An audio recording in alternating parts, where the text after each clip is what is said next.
Hello guys, welcome back to the channel, welcome back to the garage. I'm Tom. If this is your first time stopping in, please subscribe, like, comment, all that kind of good stuff. So we're getting a late start tonight. I stopped earlier at San Diego Speed Performance, got our two 90-degree AN fittings, 8 AN fittings that is, to replace the ones that we burn up with our torque converter. Somebody had left a comment on the last video saying something about the O-rings. I guess there's O-rings inside of there. I've never had one apart, so I don't know for sure, but they got burned up when we burned up our torque converter because that sumbitch got hot.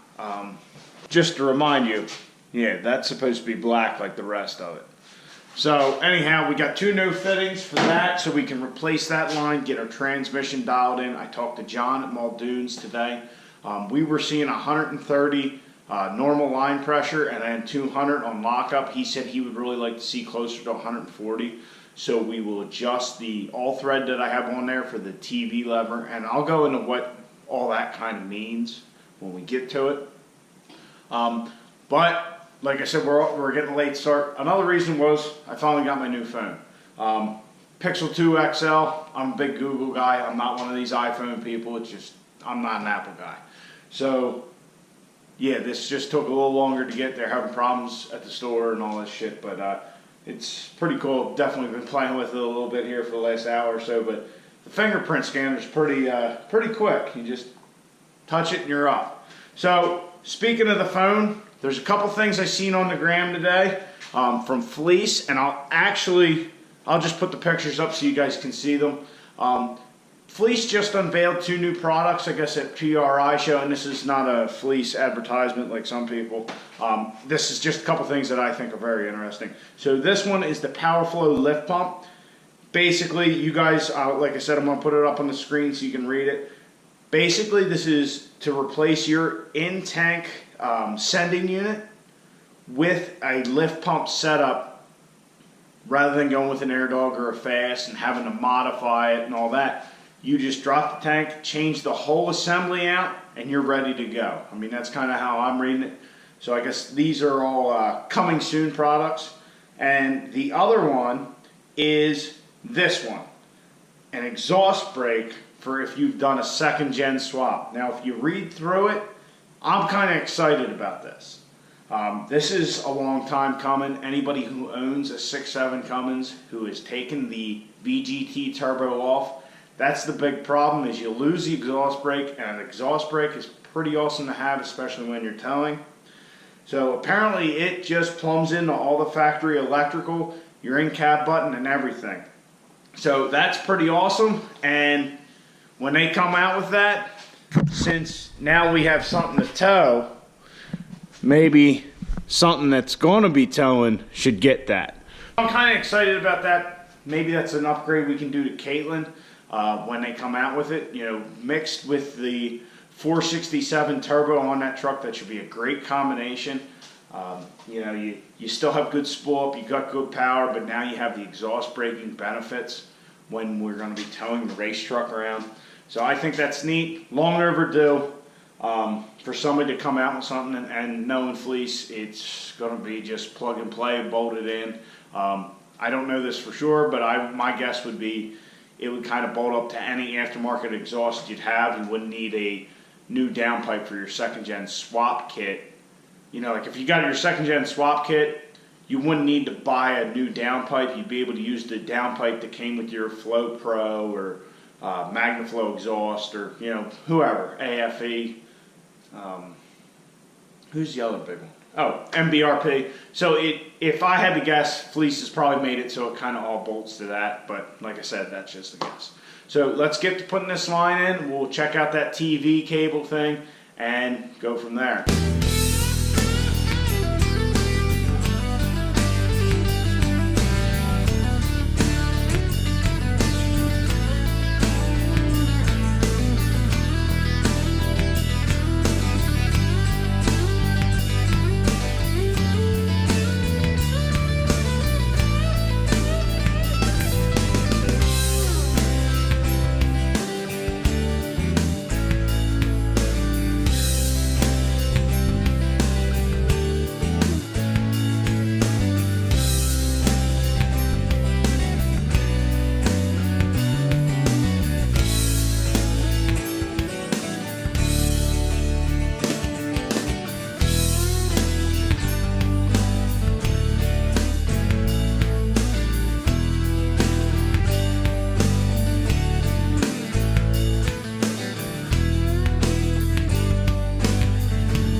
as you can see, I have the truck up on jack stands for when we do this, because we do need the truck and drive. And I find this, the easiest way to do this is just watching the gauge and adjusting the all thread. So we need the truck up so we don't get run the hell over. I will set the parking brake and we'll go from there. So we'll start the truck.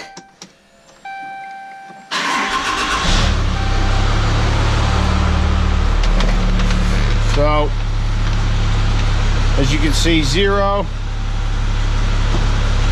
reverse nothing, neutral nothing, and then when we hit drive,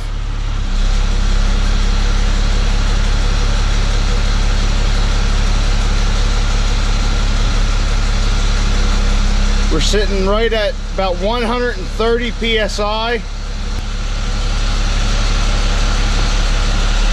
Back to neutral, drops back down to 0 slowly.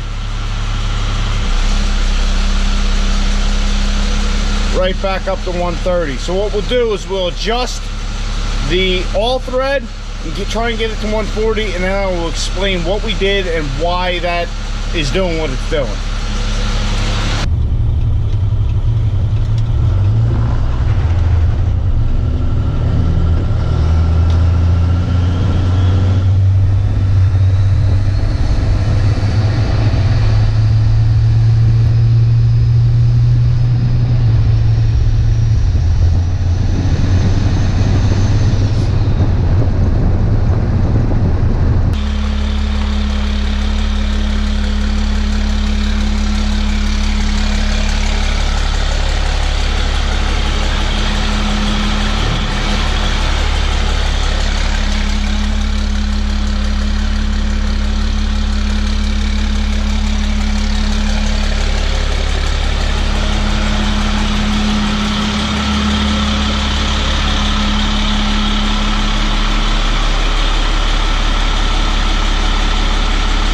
Alright guys, so took the truck out for a little test drive. Basically just got it out there, got it in the lockup a couple times, see what our pressures were, and it might be slightly higher than before, you know, maybe a little over 130, a little over 200. I was really hoping to get to 140 when we're driving. So I'm going to have to contact John on Monday and also maybe mess with it a little bit. Like I said, that's your TV adjustment, which is your throttle valve. So on the earlier trucks, you know, your 47 RE trucks, there was actually a cable linkage to that, and all that is to give you the adequate pressure for how you're driving, I guess is kind of the right way to put it. So basically, when you're balls to wall, wide open throttle, it's going to shift harder, give more line pressure, and, you know, just save your clutches. Now when you're putting around, you know, barely on the throttle, it's going to give you a lower line pressure, so your shifts aren't as harsh. It's kind of like a drivability thing. So with the ammeter and, you know, a newer truck, we don't have that option. Oh, and on the later trucks, like 06, 07 trucks, there's actually an electronic module that controls that. And I you know, probably references the TPS off the throttle to do that. But we don't have any of that, so we have to just set it statically.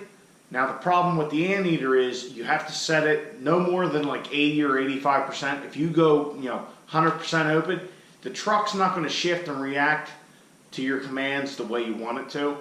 The reason for this, honestly, I don't know. It's just how it is. It's how they tell you to set it. You know, if it's not shifting how you want or when you're telling it to, you know, they tell you to back that off. So we got to find that sweet spot to get as high a pressure as we can, but still have the truck listening to us, if you will. You know, the transmission listening to what we're telling it to shift. And I really need to show you guys, you know, how to set the shift points and all that with the ammeter. But I left the gauge hooked up. Maybe I'll fool with it a little bit more tomorrow. You know, try and figure out why we're not getting them higher pressures. And maybe I just need to get another gauge throw on there. Maybe my gauge isn't exactly accurate. It is kind of just a homemade setup after all. So I think that's what I'll do is I'll just, you know, get another gauge. We'll fiddle with it some more, and then we'll give John a call on Monday and see what he thinks. So guys, that's going to be it for the video tonight.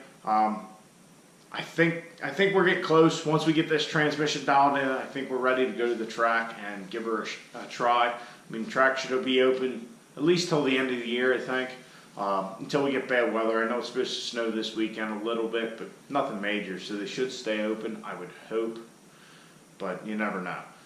So, like I said, that's it. Please, if you like the video, subscribe, like, comment, all those good things. And hey, this weekend, get out in your garage, get the wrench in your truck, your car, your tractor. Get out there and wrench on something. All right, see you guys.